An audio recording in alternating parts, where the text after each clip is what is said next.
Hey, what's going on, everybody? It's Patrick Bartley here, and today we're going to be talking about some concepts that you can use to improve your playing in the early jazz idiom. So, early jazz, or trad jazz as we call it, or sometimes called Dixieland jazz, depending on what region you're talking about, is what we know as the earliest form of jazz, basically the primordial stew of jazz. And of course, this comes from New Orleans, and the music was also moved its way up to Chicago and New York. This is the earliest form of jazz you could hear being played by great artists such as Sidney Bechet, Louis Armstrong, Frank Kinchenbauer, and more. So everything that we're going to be talking about in this video can be found in my brand new jazz lessons video course, Early Jazz Soloing Concepts. So in this course, you'll find hours of content. We're talking about things that can help you with your soloing, historical resources, harmonic, rhythmic, melodic concepts, and so much more. So don't miss it. So if you like what you see in this video and you want to learn more about early jazz soloing concepts and more, of course, go ahead and navigate to the description box below, click that link, and be sure to type in code EARLY25 for $25 off the course. All right, everybody, I got something exciting to talk about. It's something that I've been wanting to talk about for a long time, and thanks to this wonderful channel and community, I'm glad that I have the opportunity to talk about it. This is my trad/early jazz checklist, and what I mean by that is, if you want to play trad jazz and you want to play it authentically, effectively, and most importantly, you just want to sound good and feel good, if you abide by at least these rules, not really rules, but guidelines, you abide by these guidelines, I can guarantee that you will start to improve your approach to playing early jazz music. So the first one might seem obvious, but we all like a little reminder from time to time. Embrace the one. So what do I mean by that? So, in the way that we're normally taught jazz, which is like starting in 1940 and moving instead of before 1940, a lot of times we're used to resolving and cadencing, let's use the word cadence, on the and of four. Or maybe right on beat four and maybe the and of one, whatever. We're used to doing those types of things. For example, 1, 2, ding, ding, ding, ding, check it, the boom, right? That's like, Elvin Jones, boom, something like that. We love that. That's the feeling of like bebop, post-bop, Kenny Clark, whatever. That's the feeling that we know of as the modern jazz sound. However, the music that was played in New Orleans and then later, of course, going up to Chicago and New York, that music was a little different, and it was made for a different type of dancing, which is the reason why I'm talking about embracing the one.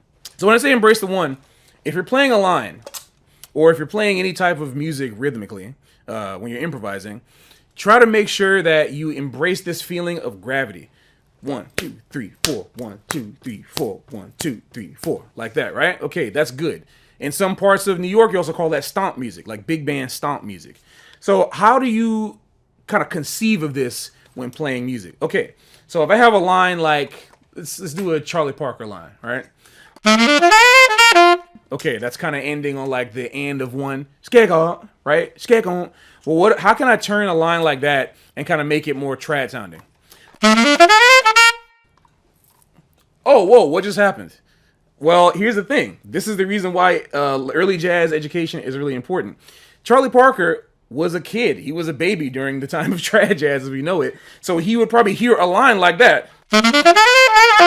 Something like that. And, well, if you want to turn it into bebop, because the language is changing, you can add the bebop sound to it. Just a little extra note. But before that, we had the one. So that's how you can resolve on the one. And related to this, let's also talk about how you can resolve cadence on not just the one, but beat four is okay, and of three is also nice. We like to call it the Sonny Greer Duke Ellington shuffle. That's what I like to call it. I don't know if there's any other name for it, but that's what I like to call it.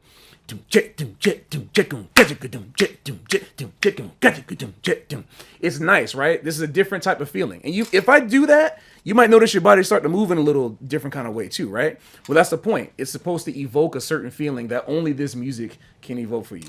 So that's that first concept with a second bonus one.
listen to an example of me playing the melody and the improvisation over Fats Waller's Ain't Misbehavin'. And one of the things that I want to talk about with this song in particular is how how there's a difference between the way we normally are trained to play minor chords and bebop and beyond versus the way they were played in the earlier jazz settings. So, for example, the fourth bar of Ain't Misbehavin' has an A flat major chord going to an A flat minor chord. But you might notice that the melody has a G natural in it, right? It's you that I'm thinking of, right? That's a really melancholy sound. And one of the reasons why it's so important to point this out is because normally when we think of minor chords, we think of them as passing chords, right? We think about maybe an A flat minor 7 going to a D flat 7 as like a part of another sequence. But one thing I really like about minor chords in trad settings is that the minor chords almost feel like tonic chords. Like you're still playing the major sound like you would from like the tonic, which is the 1, right? Like a E flat major. You're still playing E flat major sounds almost over, or A flat major sounds. Either way, that G, you're still keeping that core sound in the minor chord. And I think that's a really cool sound. So for example,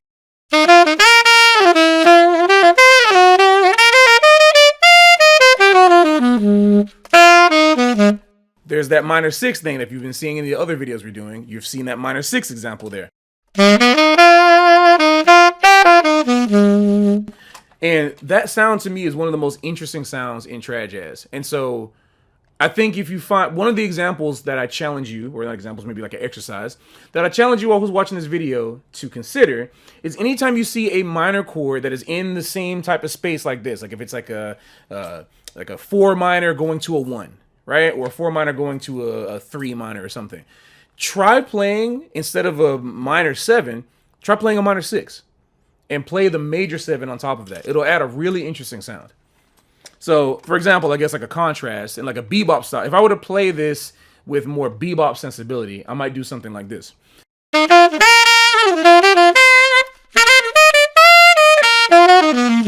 Right? Right, like adding an extra 2/5 in that bar.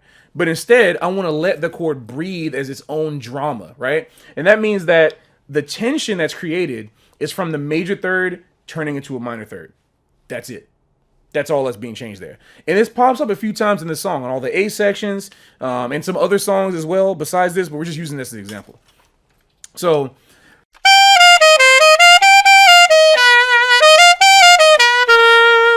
and I really, really, really like that sound. And there's a couple other songs that utilize that. For example, like Just Friends. You can do that on Just Friends. You can do that on After You've Gone. Anywhere there's like a 4 minor that goes to 1, try that with the major 3rd, major 7th, actually, and a major 6, and see how that gives you a more kind of authentic and more melancholy early jazz sound. Hey everybody, so for this concept, we're going to be talking about motivic development. And motivic development is arguably the most important, or at least most crucial skill to have and to talk about when it comes to improvising, because it allows you to develop momentum in your solo, stay interesting, but also be able to be understood. You want to be able to be understood because this is all about communicating when having an improvised solo in any type of music, but especially in jazz. So today I'll be talking about 3 types of motivic development, and within these 3 types or categories, there's a myriad of different things you can do within them. But because these are the 3 most essential elements that make music, melody, rhythm, and harmony, I'm going to be talking about these 3 different ways that you can develop a motif or any type of melody when you're playing a solo. So the first type of motivic development we're going to be talking about today is melodic development. And what I mean by melodic development is being able to have one specific phrase or melodic grouping, 1 bar, 2 bar, 4 bars, whatever type of phrase you like to create, and modulating it through a given chord progression or section of a song to make it fit that part of the song as it moves. And today the song we're going to be using for all the examples is After You've Gone. And the reason why we pick After You've Gone is because there's a really interesting set of kind of harmonic groupings that fit really well together as 2 and 2 and 2 and 2. It kind of makes sense to see it in context that way. So in this example, I'm going to be taking 1 2-bar melodic cell and I'm going to move it through the different changes and see how I keep the same exact melodic shape, but just move it through the chord progression.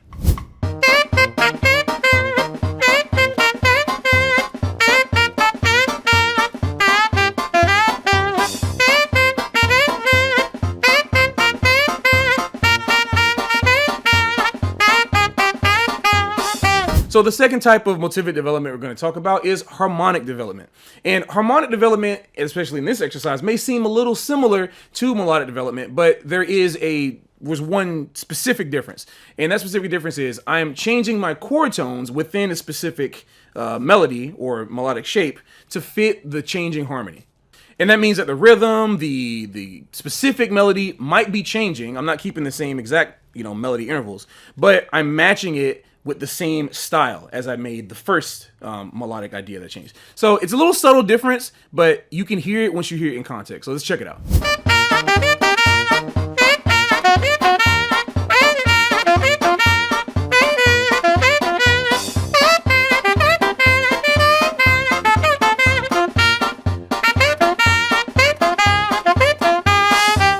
All right, so this last example for motivic development we're going to look at is probably the simplest one for anybody to understand because you can do it even without an instrument. You can do it on your, pat your legs or a table or whatever. And we're talking about rhythmic development, of course.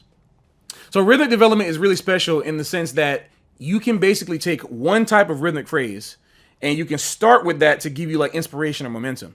And what I like to do is keep maybe like 2 or 4 bars of playing the same rhythm and then maybe adding on to that, add another rhythm, maybe take a rhythm away or increase the speed, whatever. But you're keeping one note.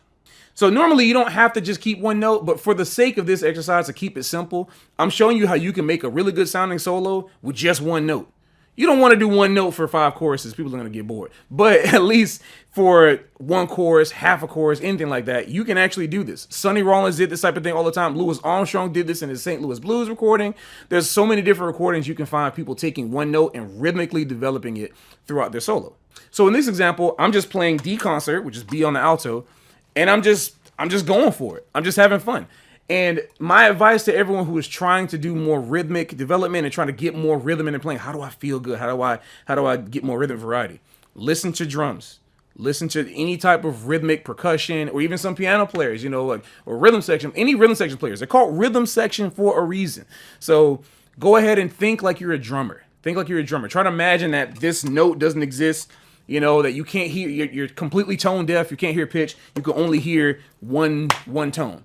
And just go with it. Pretend like or even if it helps you, maybe you can do like, keep your finger on one note and pat a rhythm that you want to play and then play that back right after. Who knows? Whatever helps you. The point is to keep it simple. The KISS method. Keep it simple, stupid. Or keep it simple, stupid. Whatever, how they want to. I don't know if they're going to do anything in post. But KISS method. So let's see if I employ the KISS method in this example after you've gone rhythmic development.